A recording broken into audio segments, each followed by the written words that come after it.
नमस्कार मित्रांनो, आज मी तुम्हाला बाळूमामाची माहिती सांगत आहे. बाळूमामा हे महाराष्ट्र आणि कर्नाटक भागातील एक प्रसिद्ध संत होते.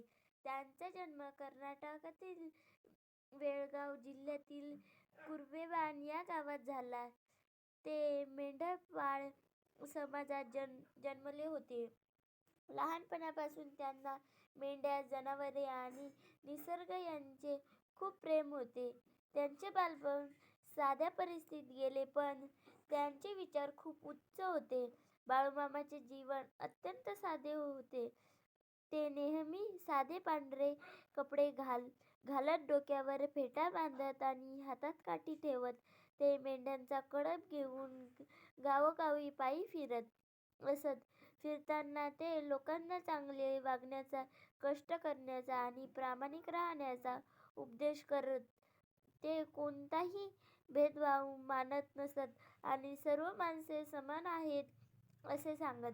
बाळूमामांनी लोकांना व्यसनापासून दूर राहण्याचा संदेश दिला. मेहनतीचे महत्त्व, सत्याचा मार्ग आणि देवावर श्रद्धा ठेवण्याची शिकवण त्यांनी दिली.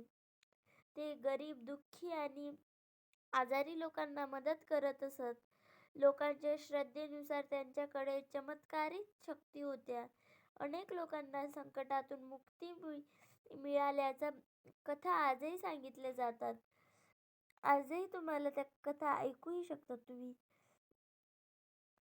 बाळूमामाचे प्रामाणिक प्रेम खूप प्रसिद्ध होते. ते मेंढ्या आणि इतर जनावरांना कुटुंबातील सदस्याप्रमाणे जपायचे. त्यामुळे मेंढपाळ समाज त्यांना आपले दैवत मानतो. त्यांच्या नावाने आजही नवस केले जातात. बाळूमामांची समाधी कर्नाटकातील कुर्बेवान येथे आहे. आजही तेथे भाविक मोठ्या श्रद्धेने दर्शनासाठी येतात. दरवर्षी मोठी यात्रा भरते. महाराष्ट्र, कर्नाटक आणि इतर भागातील हजारो भक्त या यात्रेला उपस्थित राहतात.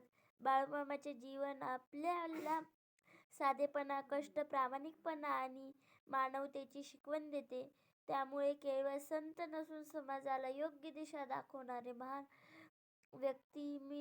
व्यक्तिमत्व होते. व्हिडिओ आवडला असेल तर लाईक, सबस्क्राईब, शेअर नक्की करा आणि कमेंटमध्ये बाळूमामा नक्की लिहा.